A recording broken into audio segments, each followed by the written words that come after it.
Wahyu 19 ayat 17.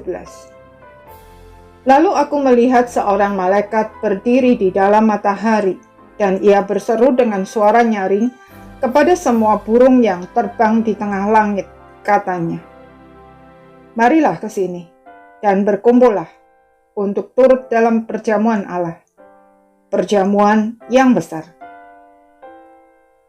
Sebagai kaki tangan iblis, antikris dan nabi palsu tidak akan pernah berhenti memusuhi Allah dan umatnya. Bahkan menjelang kedatangan Tuhan Yesus kembali, mereka akan meningkatkan serangan, sebab mereka tahu bahwa kesempatan mereka sudah hampir berakhir. Itulah salah satu ciri dari orang fasik. Semakin mengetahui kebenaran, bukannya bertobat, melainkan justru semakin kreatif dalam berbuat jahat. Mereka baru berhenti jikalau sudah dihancurkan oleh kejahatan mereka sendiri. Itulah juga yang diserukan oleh seorang malaikat yang berdiri di dalam matahari. Berdiri di dalam matahari artinya berada di luar bumi, dan pesan yang dibawanya berasal dari Tuhan dan isinya sangat penting. Dengan suara nyaring, artinya didengar oleh seluruh penjuru bumi, ia berseru kepada semua burung yang terbang di tengah langit. Maksudnya burung pemakan bangkai, bahwa ada banyak makanan yang bisa mereka santap.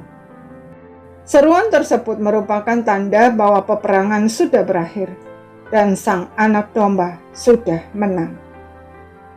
Ironis sekali, antikris dan para pengikutnya tidak sadar bahwa peperangan sudah berakhir, sehingga mereka melanjutkan perlawanan mereka. Padahal dengan berbuat demikian secara tidak langsung, sebenarnya mereka sedang menyerahkan diri untuk dilemparkan hidup-hidup ke dalam lautan api dan menjadi makanan burung. Dengan kata lain, sebenarnya mereka sedang menuju kepada kebinasaan kekal. Mereka baru sadar ketika sudah benar-benar hancur dan tidak bisa dipulihkan lagi. Semua ini mengingatkan kita bahwa orang yang terus mengeraskan hati melawan Tuhan akan dibutakan oleh ambisi mereka sendiri, sehingga tidak peka lagi terhadap peringatan Tuhan dan menjadi semakin keras. Sebaliknya, orang yang selalu mendengarkan peringatan Tuhan dan taat, walaupun suatu saat bisa jatuh, tidak akan sampai hancur dan binasa. Sebab setiap ketaatan kecil terhadap peringatan Tuhan akan membuat hati kita semakin peka, sehingga kita bisa cepat kembali ke jalan yang benar.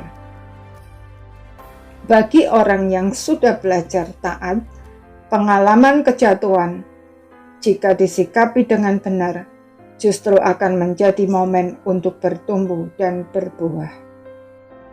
Karena itu, jangan pernah sekali-kali mengeraskan hati dan mengabaikan peringatan Tuhan.